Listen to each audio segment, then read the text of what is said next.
오늘 또 예배에 오신 우리 귀한 성도님들 한 분 한 분 가운데 하나님의 평강이 함께 하시기를 축복합니다. 큰 재난 속에서 구사일생으로 살아난 사람들이 있습니다. 근본 경기도 이천 물류센터 화재에서 정말 구사일생으로 살아나신 분의 인터뷰 방송을 우연히 들은 적이 있습니다. 그분의 떨리는 목소리가 지금도 생생합니다. 사람이 어떤 충격적인 일을 겪고 나면 그 일을 경험한 사람에겐 돌이키기 힘든 변화가 찾아온다고 합니다. 전쟁터에서 돌아온 구인은 외상 후 스트레스를 겪습니다. 평생 약을 먹어야 합니다. 보통 우리들도 마찬가지죠. 예상하지 못한 어떤 일을 만났을 때 사람은 그때 충격을 받는 것입니다. 그래서 트라우마가 우리 몸에 깊숙이 새겨집니다. 코로나19 사태로 인해서 우리 경제가 너무 어렵습니다. 하지만 온 국민들이 힘을 모으고 함께 이 어려운 시간을 헤쳐나간다면 반드시 회복될 줄로 믿습니다.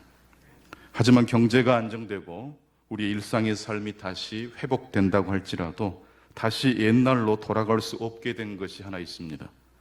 지난 주일 말씀의 주제는 지진이었습니다. 예수님의 부활은 지진과 함께 일어난 사건이었습니다. 코로나19 역시 우리 인류에게 지진과도 같은 격변을 일으켰습니다.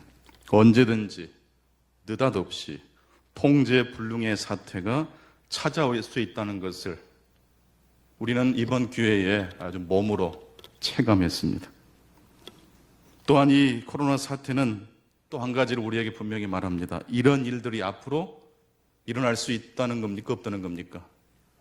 또 이런 일들이 벌어질 수 있다는 겁니다. 우리가 계획했던 모든 계획이 일순간에 다 멈추고 그동안 우리가 쌓아왔던 모든 지식, 문명, 스케줄 이 모든 것들이 한순간에 무너지고 멈추는 순간이 또 찾아올 수 있다는 생각을 하게 됩니다.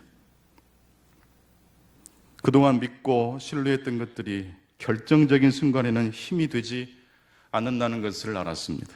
돈이 있어도 여행도 갈 수 없었습니다. 친구가 있어도 만나서 식사 한 끼 할 수 없었습니다. 심지어 내 이웃이 부담스러운 존재가 되기도 했습니다. 엘리베이터를 타면서도 마스크를 쓰지 않은 사람들이 타게 되면 얼마나 불안했던가 모릅니다. 지난 2달 동안은 참으로 비인간적인 시간을 보내었던 것입니다.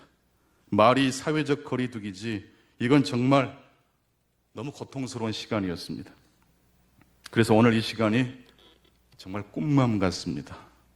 성도 여러분, 참으로 반갑습니다.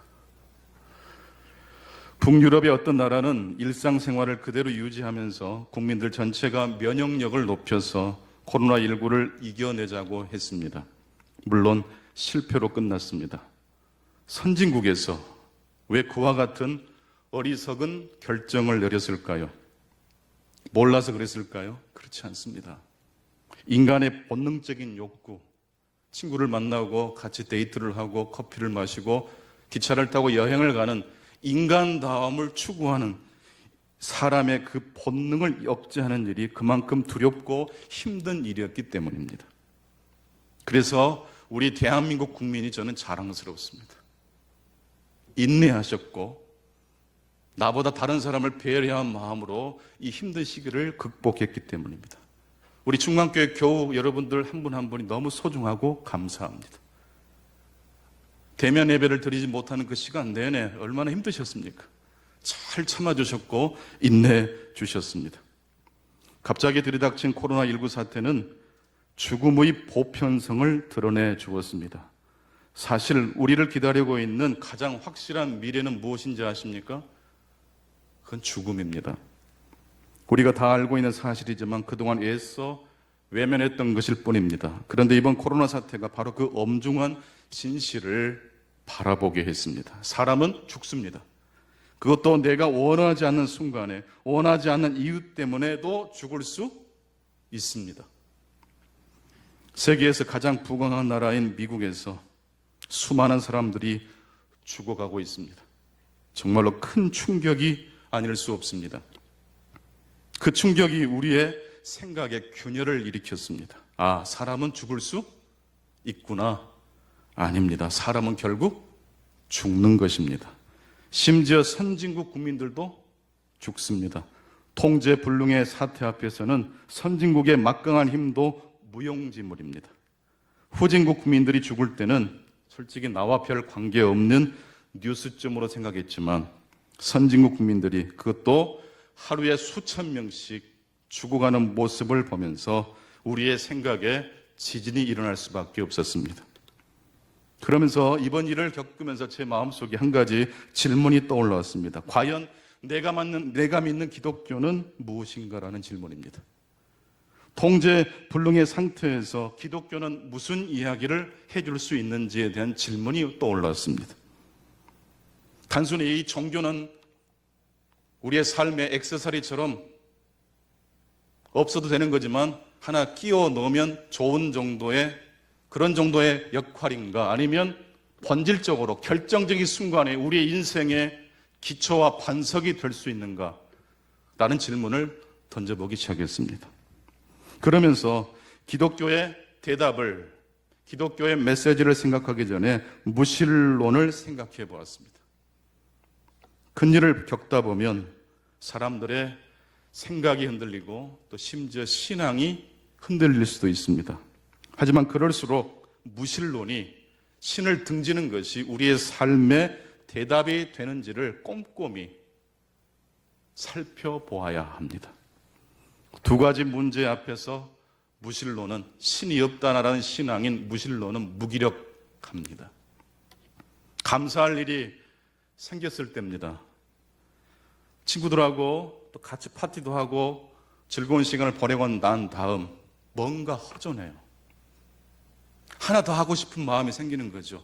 내 삶에 이런 감사와 기쁨을 제공해 주신 어떤 존재를 향하여 뭔가 표시를 하고 싶고 행동을 하고 싶은데 무신론은 뭐라고 대답합니까? 그런 존재는 있다는 겁니까? 없다는 겁니까? 없다는 겁니다. 정말 이 기쁨의 마음을 누군가에게 표시하고 싶은데 무신론은 감사를 돌릴 만한 대상이 없다고 말을 해줍니다. 뿐만 아니라 우리가 쓰라린 고통과 어떤 큰 역경을 통해서 쓰러지면서 그 분노와 아픔을 누군가에게 호소하고 싶고 토로하고 싶을 때 무신론은 여전히 대답을 해주지 않습니다. 왜냐하면 신은 없기 때문입니다. 그렇다면 기독교는 어떻습니까? 십자가에 달려 죽으신 예수 그리스도는 우리가 고통 가운데 힘들어할 때 우리와 함께 고통을 당하시는 분이십니다. 가끔씩 나도 모르게 하나님 감사합니다라는 말이 툭 튀어나올 때가 있지 않습니까? 그럴 때마다 하나님은 우리와 함께 기뻐해 주시는 분이십니다. 행복하니? 네가 즐겁고 행복한 걸 보니까 나도 참 행복하구나. 이게 창세기 1장 31절 말씀, 보시기에 심히 좋았다는 말씀 아닙니까?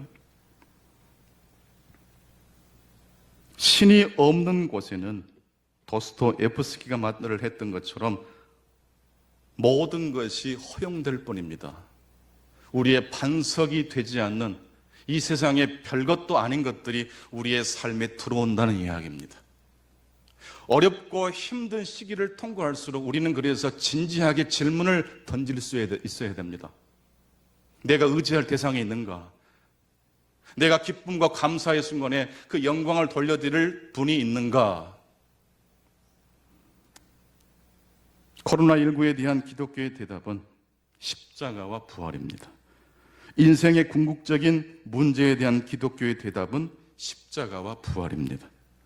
하지만 십자가를 바라본 언덕에서 죽어가는 완함자가 살아나는 것은 아닙니다. 다만 십자가는 고통 중에 있는 신자에게 이렇게 말을 해줍니다. 그 누구도 인생의 실존의 문제를 벗어날 수 없기에 누구든지 멀리서 보면 행복해 보이는 그 가정도 가까이에서 가서 보면 탄식과 눈물이 있다고 말을 해줍니다. 고로 그리스도인이란 모든 문제를 해결한 사람이 아닙니다. 그리스도인이란 우리의 고통에 우리와 함께 하시는 예수 그리스도를 끝까지 신뢰하는 사람이 그리스도인인 줄로 믿습니다. 빌립보서 4장 13절을 통해서 바울 사도는 이렇게 고백합니다. 내게 능력 주시는 자 안에서 내가 모든 것을 할 수 있느니라. 이 모든 것 속에는 풍족함뿐만 아니라 궁핍함과 고난도 포함되어 있습니다. 바울 사도는 기쁘고 감사한 일이 생겼을 때 그 영광을 하나님께 영광을 높이 올려드렸고, 힘들고 쓰라린 시간을 통과할 때 내 고통과 함께 해주시는 예수 그리스도를 신뢰했다는 말씀입니다. 오늘도 우리는 여전히 죽음과 고통의 문제를 안고 살아가고 있습니다. 취업도 안 되고 여러 가지 계획했던 대로 되지 않는 우리의 삶의 난제가 있습니다.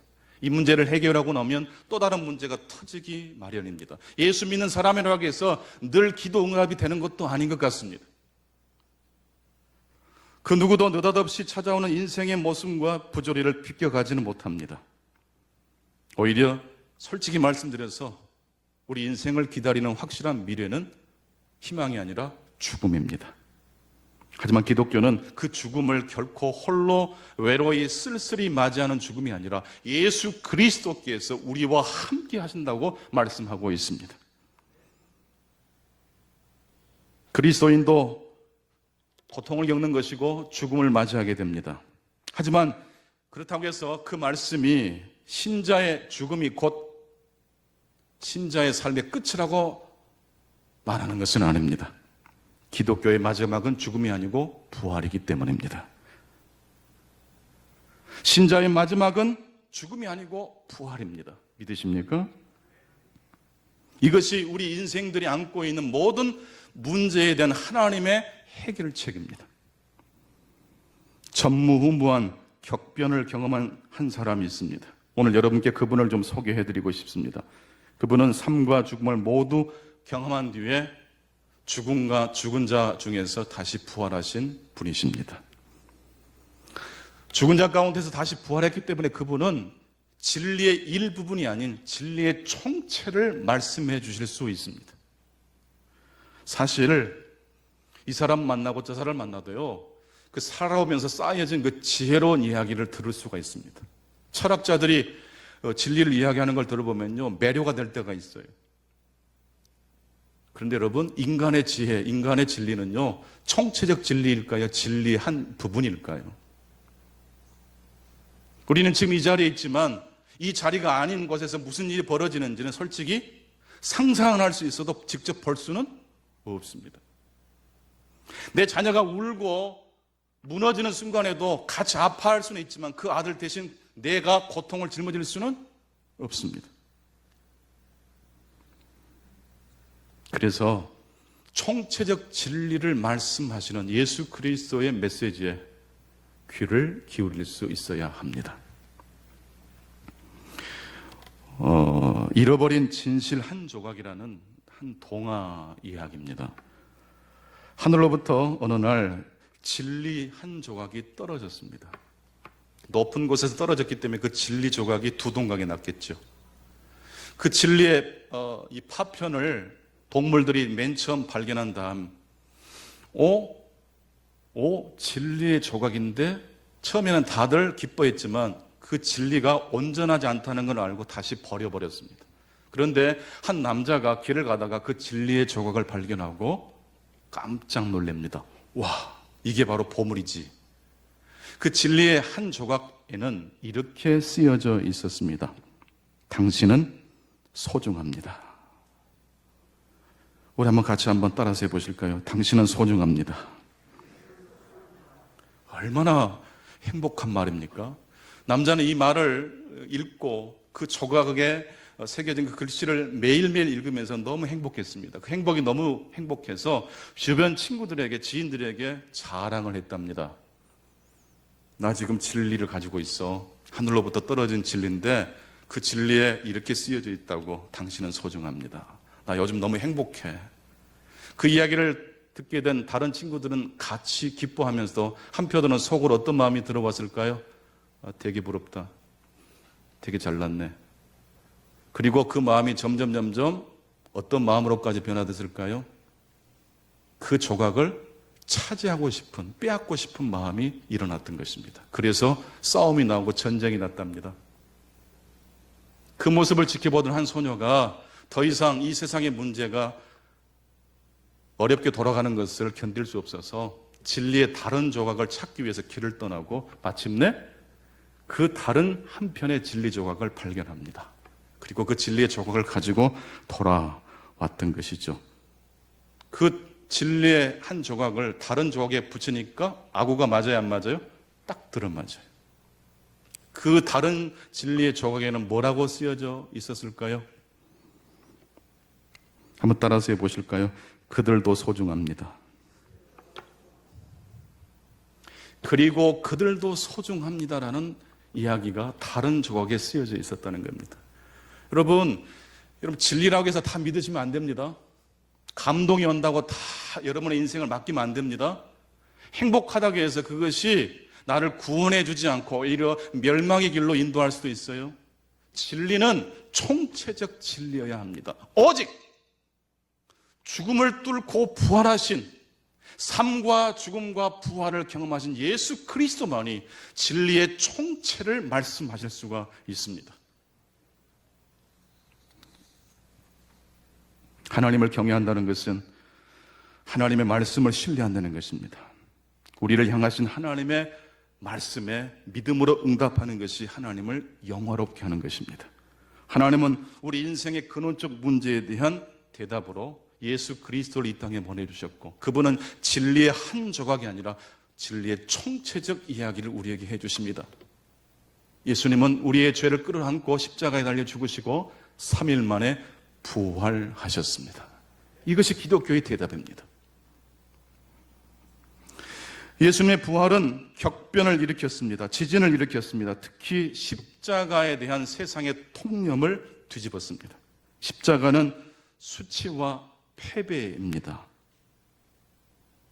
그리고 동시에 십자가는 하나님의 구원의 능력입니다. 그것이 바로 예수 그리스도의 부활이 일으킨 지진입니다.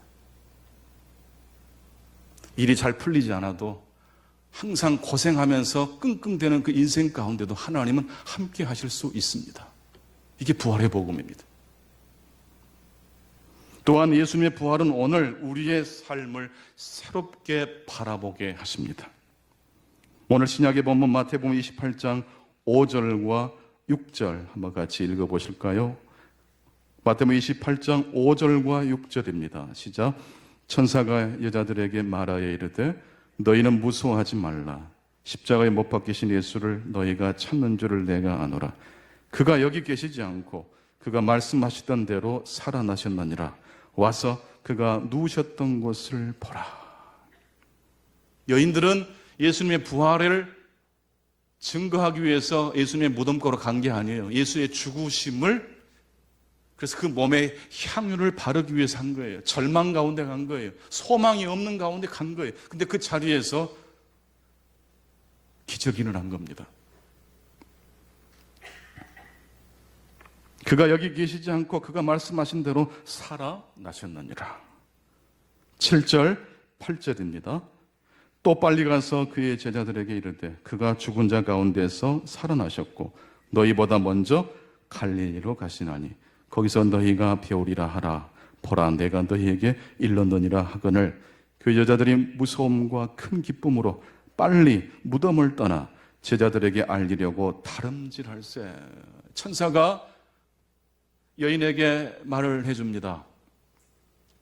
진리의 한 조각이 아닌 총체적 진리를 이야기합니다. 예수님의 십자가는 수치일 뿐만 아니라 구원의 능력이라고 말씀하고 있는 겁니다. 왜냐하면 예수님은 부활하셨기 때문입니다.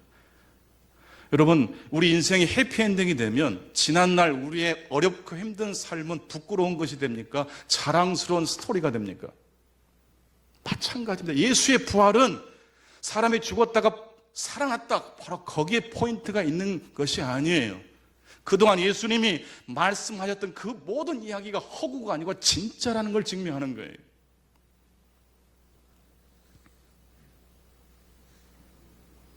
그러면서 천사가 여인들에게 말합니다. 부활하신 예수님을 만나려면 어디로 가야 된다? 갈릴리로 가야 된다. 그래서 급하게 여인들이 제자들에게 이 소식을 들려주기 위해서 무덤 밖으로 나가는 순간이었습니다. 8절, 9절을 같이 읽겠습니다.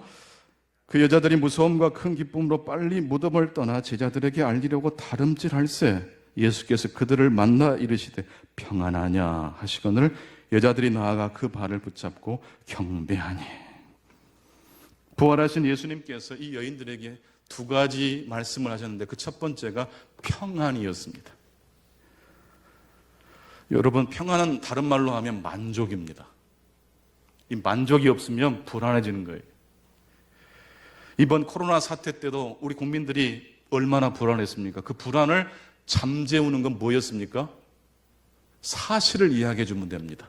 지금 오늘 확진자가 몇 명이고 어떤 사람이 어떻게 죽었고 어떻게 동선이 되고 이걸 정확하게 투명하게 공개해 주니까 그 사실이 국민들에게 불안을 잠재울 수 있었던 겁니다. 우리 정부가 얼마나 그걸 잘했는지 몰라요.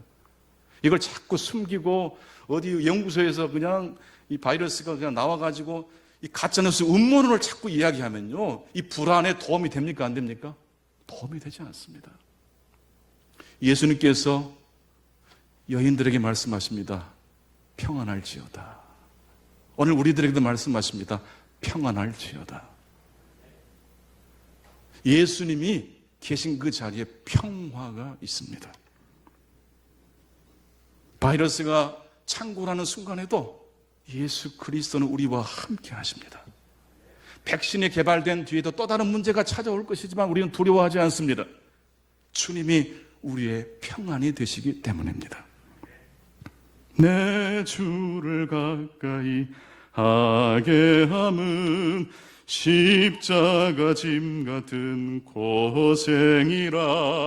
내 일생 소원은 늘 찬송하면서 주께 더 나가기 원합니다. 야곱이 잠 깨어 일어난 후 돌단을 쌓은 것 본받아서 숨질 때 되도록 늘 찬송하면서 주께 더 나가기 원합니다. 예수님이 계신 그 자리가 평화가 있는 자리입니다. 그런데 예수님께서 평화를 말씀하신 다음에 여인들에게 이렇게 두 번째 말씀을 하십니다. 10절입니다. 같이 읽으실게요. 10절 말씀 시작. 예수께서 이르시되 무서워하지 말라. 가서 내 형제들에게 갈릴리로 가라 하라. 거기서 나를 보리라 하시니라. 부활하신 예수님이 맨 먼저 가 계신 곳은 예루살렘이 아니라 갈릴리라고 말씀하고 있습니다.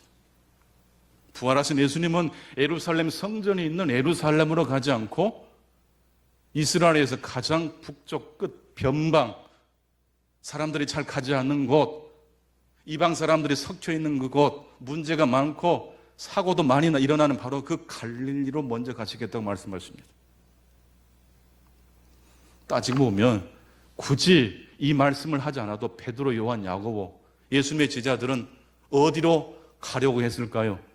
갈릴리입니다. 왜냐하면 갈릴리가 고향이고 일터가 있고 직장이 있는 곳이니까요. 그런데 왜 굳이 예수님은, 부활하신 예수님은 먼저 내가 갈릴리에 가서 제자들을 기다린다고 말씀하고 계십니까? 예수님의 그 한 말씀 때문에 갈릴리는 전혀 다른 곳으로 바뀌어지게 된 것입니다. 그동안 갈릴리는 사람들에게 외면받는 곳이었습니다. 거들떠 보지 않는 곳입니다. 병든 곳이고 상처만 가득 찬 곳이 갈릴리입니다. 그러나 이제 그곳에 누가 계십니까? 부활하신 예수 그리스도께서 가장 먼저 달려가신 곳이라는, 정말 이 세상에서 가장 유명한 도시가 되었던 것입니다. 예수님은 진리의 일부분을 말씀하십니까? 진리의 총체를 말씀하십니까? 여러분, 지금 현재 여러분이 만나고 또 사랑하는 가족들의 인생 전체를 여러분들은 아십니까? 모르십니까? 누구는 아실까요? 너는 안 돼. 너는 항상 왜 그 모양이냐? 라는 말을 예수님이 그 누구에게 하시던가요? 애기들도 태어나면요, 한 가지 방식으로 걸음마를 배우는 것이 아니라 적어도 25가지 다양한 방식으로 걸음마를 배운다고 합니다. 저는 어렸을 때 저희 어머니가 그러시더라고요. 이렇게 딱 누워놓으면 고개를 획 돌려버린대요. 다시 이렇게 쏙 돌려놓으면 다시 돌려버린대요. 그래서 여기가 하나 좀 찌그러졌어요. 왜 그랬을까요? 저도 몰라요. 사람은요, 하나님이 허락해 주시고 인도해 주신 그 사람을 그 사람 되게 만드는 길이 있어요, 없어요? 25가지 길이 있어요. 여러분, 식당에 가면요, 음식 메뉴가 있는 것처럼 하나님의 복음에도 메뉴가 있어요. 적어도 25가지 메뉴가 있어요. 이 방법이 막히면 그대로 끝장난 게 아니에요. 갈릴리는 영원한 폐쇄되고 매력이 없는 도시가 아니에요. 부활하신 예수님이 가장 먼저 가신 곳이 갈릴리였다는 사실을 기억하시기 바랍니다. 그래서 여러분, 자녀를 볼 때 함부로 평가하면 안 돼요. 그 사람의 미래를 현재의 모습으로 단정 짓지 마셔야 돼요. 그 사람의 미래는 오직 하나님만 알고 계십니다. 그래서 우리는 보이지 않지만 걸어가야 됩니다. 막막할 때도 기도하고 믿음으로 나아가야 될 줄로 믿습니다. 주님께서 가장 먼저 찾아가신 갈릴리, 이제 갈릴리는요, 예루살렘을 부러워하지 않습니다. 화려한 성전에 있는 예루살렘을 부러워하지 않습니다. 왜냐하면 진정한 성전이 되신 예수님이 찾아오셨기 때문입니다. 이제 갈릴리는 오직 하나님의 창조 계획에 걸맞는 존재가 되기 위하여 힘을 다할 것입니다. 정트리오, 정명화, 정경화, 정명훈, 이 세 자녀를 세계적인 음악가로 키운 이원숙 여사께서 마지막 임종을 앞에 두고 목사님의 신방을 받으셨는데, 그때 그분이 하신 말씀, 목사님 옛날 찬송 부르지 마시고 요즘 최신 유행곡으로 불러주세요 그랬답니다.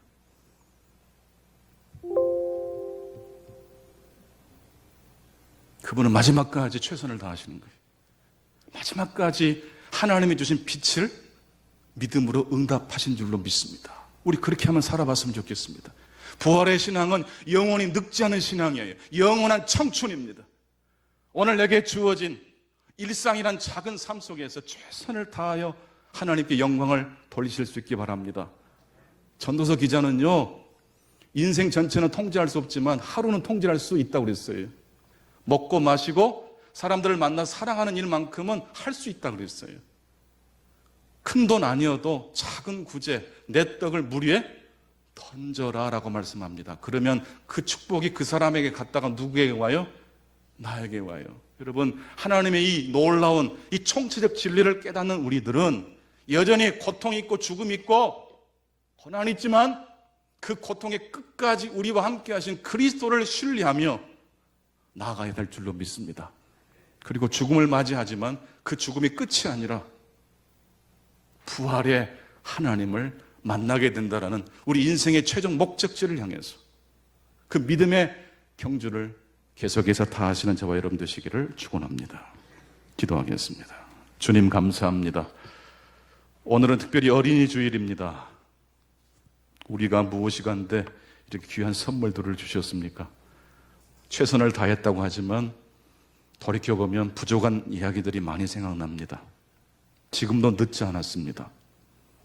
진리의 단편적인 이야기가 아닌 십자가와 부활을 우리에게 말씀해 주신 인생의 시작과 끝과 완성을 이야기하신 예수 그리스도의 마음으로 평화를 주고받는 우리의 가족들 되게 해주시고 가능성을, 하나님이 주신 희망을 우리 함께 노래하고 북돋아 줄 수 있도록 도와주시옵소서. 좋은 할아버지 할머니 되게 하시고 좋은 부모가 되는 일은 아직 끝나지 않았습니다. 우리가 이제 예수 그리스도를 믿는 건 역시 과거의 경험이 아니라 오늘 부활의 주님과 함께 갈릴리로 가는 일이 여전히 우리를 기다리고 있는 줄로 믿습니다. 더 매력 있고 더 성숙하고 아름다워지는 우리의 삶이 될 수 있도록 축복해 주시옵소서. 예수 그리스도 이름으로 기도하옵나이다. 아멘. 이제 우리